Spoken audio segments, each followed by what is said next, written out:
Lord Seventh, is a priest novel. This is an audiobook made by fans for other fans. Disclaimer. The main couple of the story is made up of two men. If you don't like it, don't listen. Thank you. Remember, subscribe and click the bell to stay updated on all the new releases.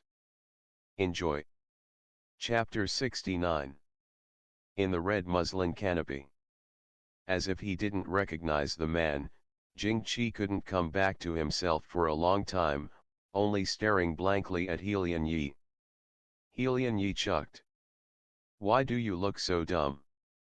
Jing Qi opened his mouth, but before he had time to say anything, Helian Yi raised his hand and motioned it downwards, cutting him off. "I'm not discussing this with you. Though the Chaminette is a hostage, his skills aren't bad. Since he was received by Father Emperor when he arrived, he shouldn't be too unpresentable when he leaves.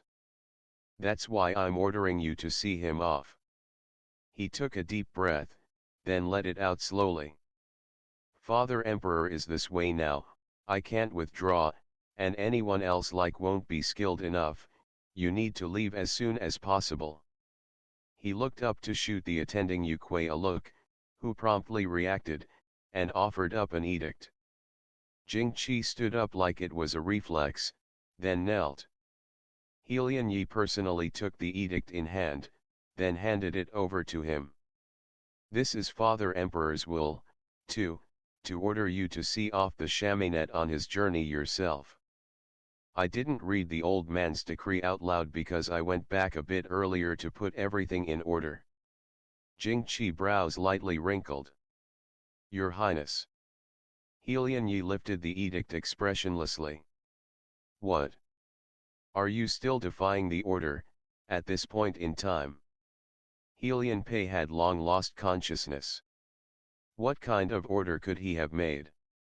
Helian Yi remembered that moment in the rear courtyard of the Prince estate, where he heard Wuxia state that world-shocking declaration, like it had happened yesterday. He had felt it laughable at the time, felt that Wuxia was daydreaming. What relationship could the stately Prince Nanning of the Great Qing have with a foreigner from a remote area? Back then, all he really believed was that, apart from the edge of Full Moon River, what place in this realm could be wealthy enough to support this man's lifestyle, and support it well? Looking at things now, though, that was all nonsense. The ways of the world were fickle. Level land still raised into large waves in normal times, to say nothing of a distraught world in chaos. The extent of the elite troops the court could use had been lost in Gansu. Completion of moving over troops stationed at Nanjiang and the Guangs was a long time off, too, wasn't it? How could the predatory Vichara division, which could travel 1,000 li in a day, give them enough time? The war in the capital was most likely going to be hopeless. He suddenly came to understand that, regardless of whether the man was related to him by blood or not, he had already placed him into the softest place of his heart, so profound, and yet hard to describe. But, how could he bear to watch him be ruined by a foreign race's hands, together with a city of used-up prosperity? He was such a promising young man, like a mortal banished from heaven, and he ought to easily be able to drink and be happy, living this life with no worries. Nanjiang was far away, but the Chaminette was still the future great shaman, so he shouldn't treat him too poorly. Though there were plumes of toxic air, he had heard that there were green mountains and beautiful people, too. Helian Yi's voice was pressed down low out of fear that raising it a bit would bring a hint of him choking up along with it, and he would be unable to control his unaffected tone. "Take the edict," he said stiffly. Jing Qi raised his head, expression complicated as he stared at him. Helian Yi shifted his line of sight away. To be cut off from him, just anticipating that he was about to be cut off from him, felt like his heart was being cut out with a knife. His raised hand began to shake slightly. "Jing Beiyuan, take the edict." Jing-Chi softly closed his eyes, slowly reached out, and took the edict with both hands. Helian Yi followed his back with his eyes as he departed for a place unseen, then dropped into the dragon chair like his strength had escaped him. He curled up into a ball, shoulders hunched with his face buried into the crook of his arm. The dragon chair's wideness, intricacy, and manifested air of jeweled pricelessness were all gloomy, cold, and somber, making him look all the more thin and haggard in comparison. Yu Kuei stood quietly at the side. Looking at him, he swallowed his sigh back into his stomach. Jing-Chi returned to his estate, went straight to his study, then placed his hand upon an inconspicuous and ancient little cabinet in the corner. After standing there silently for a time, he undid the 3 locks on it with the key he had on him, tossed the edict inside, and took out a small bottle. Immediately after that, he turned and walked right out. In the moment he turned, the imposing, empty, solemn, mask-like look on his face vanished instantaneously with a gentle wipe. Not a trace of it was left behind, making one view it as the same slightly smiling, thoroughly indecent expression as always. Following the day that Jing-Chi had been ordered to come to the palace in the middle of the night, Wuxia knew something big had happened without him needing to say anything. The estate was oddly quiet for the past several days, and Josish's group that occasionally came over to drink had not shown up for some time. Jing-Chi himself came in and out in a rush, as well, leaving the estate very early in the morning and sometimes not even coming back after people had lit up lanterns. At this moment, the sky hadn't yet darkened. Wuxia was in the middle of practicing in the courtyard. Jing-Chi dismissed the attendants and entered alone, not making a sound. He just leaned against the big tree, crossed his arms over his chest, and watched. Wuxia was utterly concentrated when he practiced. Jing-Chi liked this undistracted look of his the most, as if even the sky could be falling down and he'd ignore it. When he did anything, he would have only that thing in mind, and even when doing martial arts, he ineffably gave off a sense of stillness. That was because he was calm. Only after the smaller half of a Shishin did he stop in his arts. Raising his head to see Jing-Chi, a smile abruptly appeared on his face. It was so genuine, that anyone seeing it couldn't resist the compulsion to smile together with him. "Why are you so early today?" Wuxia asked when he walked over. Jing-Chi raised a brow. "The crown prince chopped down everyone who clamored for moving the capital. No one made a fuss." Wuxia was startled, but since he actually quite approved of that, he nodded. "If it was me, I would have chopped them down long ago. The battle hasn't started yet, what reason is there in running?" The matters he cared about were finite, restricted solely to those relevant to Nanjiang. The people he cared about were even more finite, restricted solely to the one before him. He only knew that there were encampments in the vicinity of the capital, not understanding the specifics of how many people there were, nor how reliable they were. He was probably one of the very few truly optimistic people left in the capital.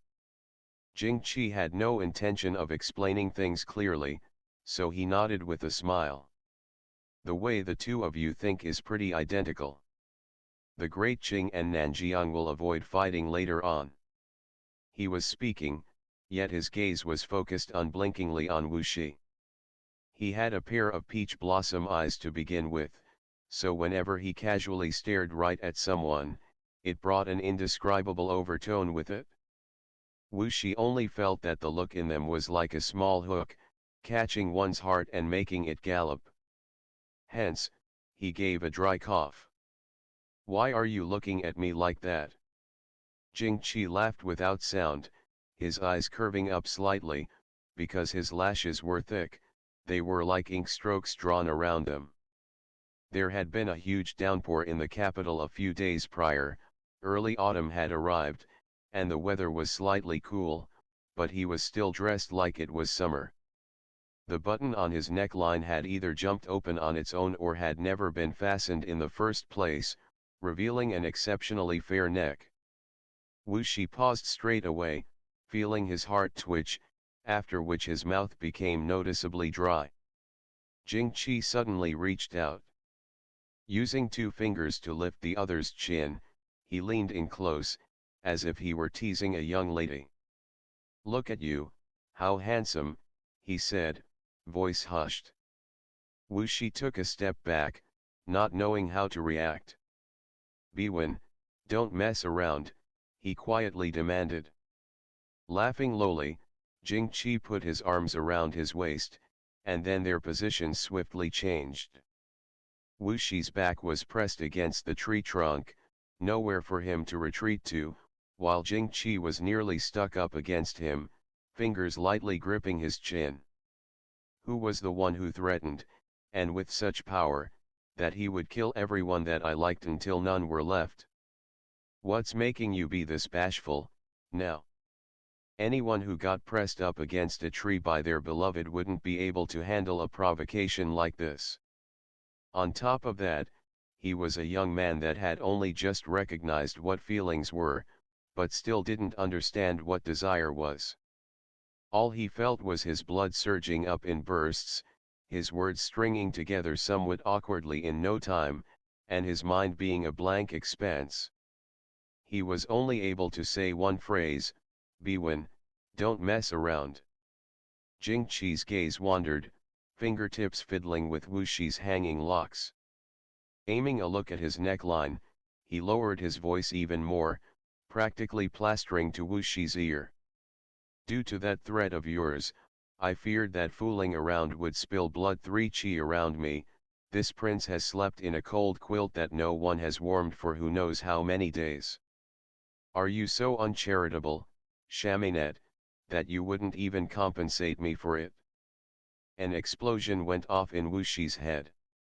Beiyuan, this isn't right, we're not officially married yet, we shouldn't," he managed to stammer out. Jing was stumped for a moment before he realized what he meant. Bravado finally broken, he leaned into Wuxi's neck and laughed heartily. How could such a rare flower exist in this world? And how did he manage to come across someone like this? He started to believe that the heavens were making things right for him, but when he thought carefully about it, he then believed that the heavens had changed to a different tactic for messing with him. It wasn't seeking, yet not receiving, it was loving, but then separating. The sound of his laughter stopped all at once, and he lowered his head.